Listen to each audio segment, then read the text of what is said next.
Welcome to Popternative, where we dive into topical discussions from the worlds of pop culture, social media, and sports. Here is your host, Peter Remoliotis, aka PD Beats. Hello and welcome to the Popternative podcast, the podcast and talk show where we have digital discussions, the worlds of TV, film, pop culture, news, lifestyle, everything really, depending on the guest. We talk about it all. As always, I'm your host, Peter Remoliotis, on social media. You know me as PD Beats, and you will, of course, recognize my guest from Cobra Kai Season 3, now available on Netflix. She plays Yasmine. She is back. Annalisa Cochrane is back, is on Popternative. Annalisa, welcome to the show. Thank you. Thank you so much for having me. It's great to be here. Well, I was going to say, you're back on Cobra Kai, but this is actually your first time on the show. I'm really happy we're finally able to do this. I know. I've watched all my other cast members. I think like Joe did it back in season 1, who plays Kyler. Sholo did it maybe like a few months ago. Gianni did it. So I'm excited to be a part of the group. Absolutely. Thanks for having me. No, I'm really happy we're able to do this. I mean, it was just really exciting because we saw a few kind of returns of the trailer of Cobra Kai for season 3. You weren't in the trailer, but there was kind of rumblings and like rumors going around, and then like we see, and Yasmine's back. It's so exciting to see her back in the universe. What was that kind of like when you finally saw yourself back on season 3?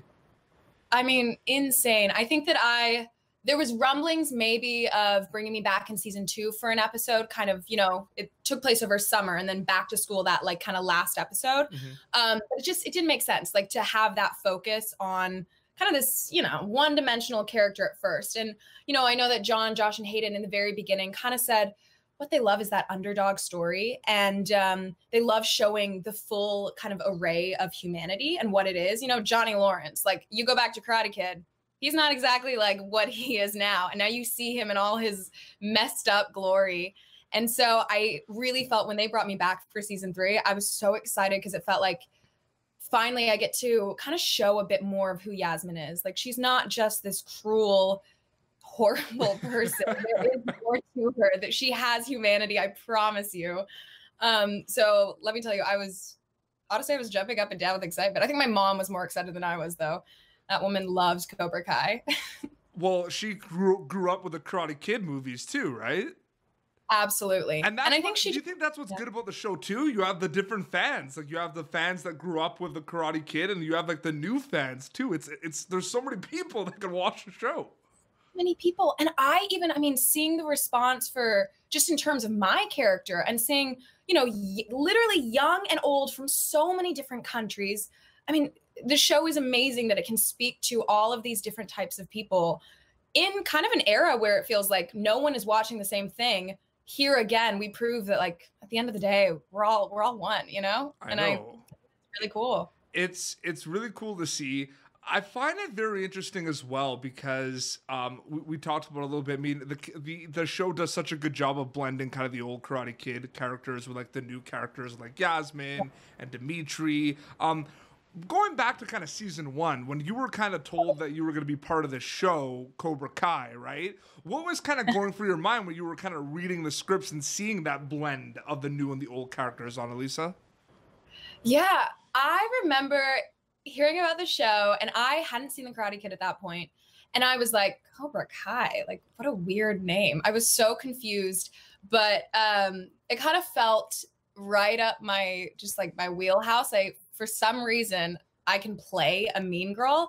And I was like, oh, I kind of love this. She's so on the nose, this cruel character. And it's kind of weirdly fun. It like taps into that part of me that would never, ever think that way or, ever say those things. But I was like, oh, this is fun. And then got the role and I was like, oh, this is part of an entire universe, like doing my research and like watching the original movies.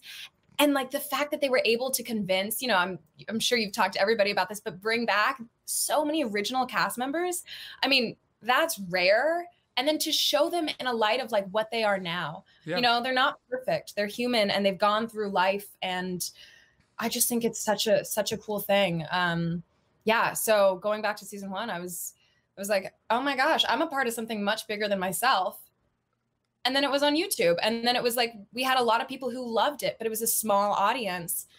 And then 2 years later, the whole world, it seems like, took notice. I know, it's crazy. And you know, you mentioned a lot of self-reflection. A lot of characters are kind of like finding themselves, and you know, Yasmine is you know, trying to be nice, and she is, you see a different side of her, but the attitude, the tune is still there, the swag is still there, let's be honest with you.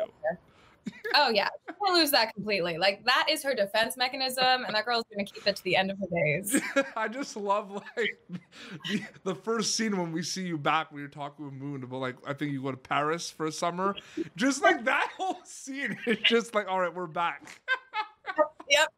It's like nothing skipped a beat. And I feel like there's this moment of fear that I have asking about Aisha, but Yasmine is trying to cover it up so deeply.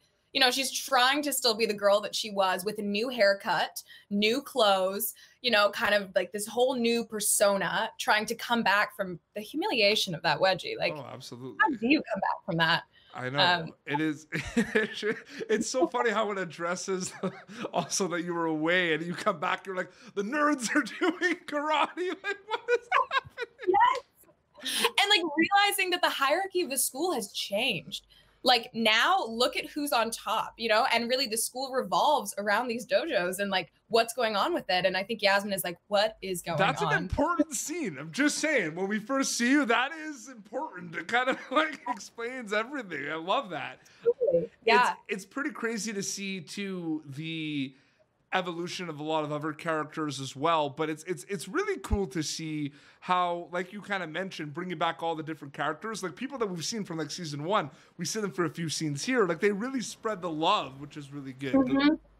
Well, I think that's what's so enduring about the Karate Kid franchise, but also what this show is going to be enduring, is that you introduce these characters, they're one-dimensional, they're stereotypes, they are only in a few scenes at a time, but then you show that they are like complex and they've got so much more to them, you know? So by season 3, I feel like most of us in season 1, now we all of a sudden have a fuller story. And I mean, talking to the guys, at least last time we filmed, you know, I think they have plans for other shows. Like, they have a whole plan for this universe, and they've made it a universe. Yeah, and there's rumblings. You know, it's so hard because like Cobra Kai too, like the fans are so with it, with like the theories and the spoilers. Like, I had to kind of get offline for a little bit before it came out on New Year's Day because I didn't want to get spoiled. But it's so like, again, someone spoiled it for me that like they show that you were gonna be in, because it was announced, like people found out that Yasmine was gonna be in season 3, like there was a still or something, and I tried to kind of avoid that and go in fresh, but then there it is, I saw it. Wait, did you have any idea? I mean, kind of the return of Kyler. I think Kyler was in the trailer, but I had no idea. Like, there were sprinkles around, like, about Chosen and Kimiko and him going back to Okinawa. Like, there were sprinkles about that. But, like, yeah, when I talked to Joe about it a couple weeks ago, like, that was like blindside. Like, I did not expect that at all. Right, and Brooks came back, Bo Mitchell. I love it. I love seeing it. It was honestly, like, it was so great. Also, just because when we were doing season 1, and you saw how much I was in it, but it felt like a family, and everyone there is so welcoming and so fun. You know, you go on set sometimes, and when it's a fun, funny, good set, it's like you're walking back into a family. Yeah. And so, like, for all of us to be back, like Bo, Joe, and I, like, oh, it was great. The bullies are back in town. I know, it's amazing. I did want to kind of also talk, because for people that kind of follow you and keep up to date with everything going on with you, you have been in some like really cool other projects as well. You have a lot of other projects coming out, and you have kind of worked in that kind of horror thriller genre, which I think is just a huge genre right now. What do you like the most about kind of working in that kind of scary kind of genre of content, Annalisa? You know, I personally love horror films. I mean, hate to love them, right? Like, I can't stop thinking about them once I watch them. But that heightened state of fear and that heightened state of, you know, sweaty palms and like heart beating so quick, I think it's this human reaction to watching something that we so enjoy, but know that, like, we love knowing that we're safe. And as an actor, being able to be in horror films, one, a lot of the times they're using such like different mediums to tell the story. They kind of are able to experiment a bit more with like even social or political issues within the story of horror. And as an actor, like being able to act the range of a horror movie is so cool. Like, where else am I going to get to scream bloody murder, you know, after laughing with my friends in a car? Like, that doesn't happen in your normal kind of comedy drama. And so for me, it's just a great way to kind of flex the acting muscle, as they say. It's amazing. Yeah, I feel honored to be a part of the projects that I've been in. And yeah, you've been in some really cool projects. Like, there's been some cool ones. Yeah, I've had really cool people. Like, I have to say, I mean, shout out to, I had such a small part in it, but project I did years ago called The Night Stalker, and just like watching also the people that I've worked with, you know, as they come up. It was with Lou Diamond Phillips and the director, Megan Griffiths, you know, such an amazing woman. And like, she moved on to do Room 104 with HBO, and like, just so cool to see these people and like then how their also craft emerges. Gosh, I've been in some cool projects. I'm very lucky. And, you know, there's kind of, like I said, sprinkles on the internet a little bit, but there's a show that you're going to be in with Barrett Carnahan, who plays young Kreese. Is One of Us Lying, or like on Peacock, I think it is? Yeah. So it's based on a best-selling young adult novel called One of Us is Lying. And it's kind of the Breakfast Club meets almost Gossip Girl, but like a little bit more Euphoria style to it. Man, I'm in. Like, I'm in right away. Yes. Oh, I'm excited. Yeah, we're going to go film in New Zealand, which is so fun. So we go film that the full season starting, I think, March or April. But yeah, Barrett, it was so funny. Barrett, I got a follow back in the day. I got a follow from someone and I was like, who is this guy? Because I didn't know that he was on Cobra Kai yet. And within a week later, we had our chemistry test together. And another week later, found out that he had booked it, and he plays my boyfriend on the show. And it was just so fun to be like, oh, we're in both the Cobra Kai universe and this new universe. And we're really hoping we get to film together in the Cobra Kai universe, but I just don't know how that's possible. Barrett was just on the show with Jesse Cove. Like we just had them both on. Yeah, it was pretty crazy. But like, yeah, no, it's one of those things too, where for you, in terms of, you know, it's an interesting world being an actor, because you're shooting all these shows, and a lot of people I don't think realize the timelines could be all over the place sometimes. Like, there could be overlap, there could be kind of breaks and everything. Like, people don't realize that. But like, how do you kind of prep for the dissemination of all this content, knowing that you're not sure when things are being shot or when things are going to be released? You know what I mean? Like, a lot of you guys shot, the show was in the can for season 3 of Cobra Kai, but we didn't know where or when it was going to be airing. You know what I mean? Good point. Yeah. I don't know how. I honestly, day by day, like, I really don't know how you could plan in this career, especially, I mean, for everyone. Look at what last year was. There was no planning and a pandemic. And so I think that really it's just taking it day by day and always kind of being ready, you know? So one thing, just learning about like even social media, right? And how to be ready for when the show drops, that you can leverage that to help tell the story and help, you know, get more people, more views. Yeah. So I guess in the moment is the only way I prep. It's weird because, you know, we obviously saw the press junket and a lot of the press go kind of virtual this year. You know what I mean? Because there weren't events. You know, there weren't red carpets or any. But I'm wondering, a little bit of me thinks, Annalisa, that obviously there's going to be a lot of those in-person interviews and everything. But you got to wonder if a lot of studios and publicists and managers are looking at like how cost effective it is to do it like this. You know what I mean? Yeah. Even in terms of like the acting side of it, where I was talking to a lot of friends where they're kind of thinking almost about moving out of Los Angeles, because now everything is going to tape, to video, to these interviews that you can just do here. You know, writers' rooms are moving online. I think we're seeing, we're going to come out of this with a big, big shift in the industry. Yeah. And who's to say, you know, if it's for better or for worse? I think time will tell. I just think it's pretty crazy because, you know, it's funny because I dabble sometimes and I mess around. Like, I'm writing like a couple of short horror films right now. And yeah, no, but it's like one of those things where some people were telling me, like, you know, there are people that are directing via FaceTime and look at everything going on. Like it's crazy to think that. Yeah, it's wild. I will say though, I mean, I think that people will want face-to-face. Like, this is so great that we can do this, but also to be able to be with someone in a room and shake their hand and like make eye contact in a way, I do think we'll see a return of some things. Absolutely. But think of it though, for Peacock and One of Us is Live, there's going to be something where you're going to do press at one point as a cast, right? For them to kind of pick one location, all of you kind of fly there and do it, be in one room, all your people around, all the camera crew. I'm just saying, you know what I mean? If you think about that.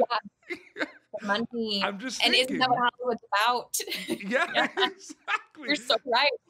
It makes me think, like, that's probably what's gonna happen.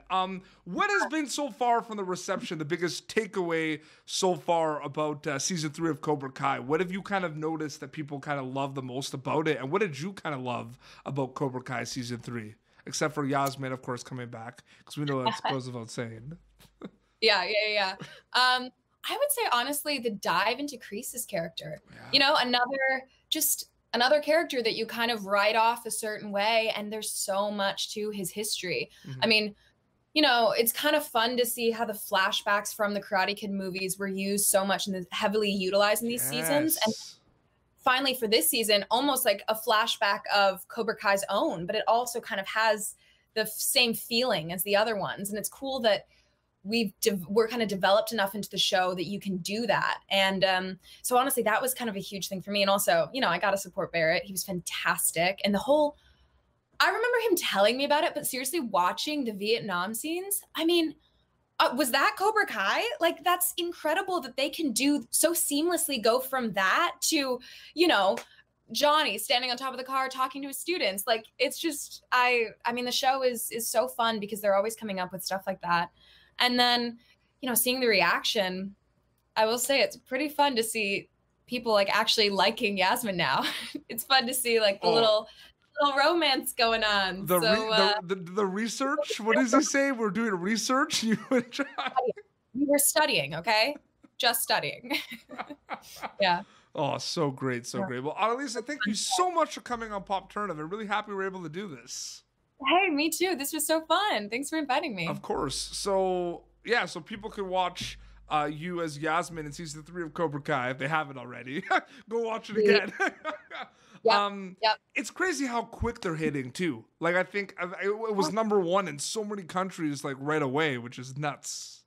Yeah. Even just, you know, personally to see comments on Instagram, like shout out to all of those people for watching and then finding their favorite characters, like Argentina, Brazil, India, like, it's really cool to have an international show. Brings the world together. That's amazing. And where can people follow you on social media to keep update with everything?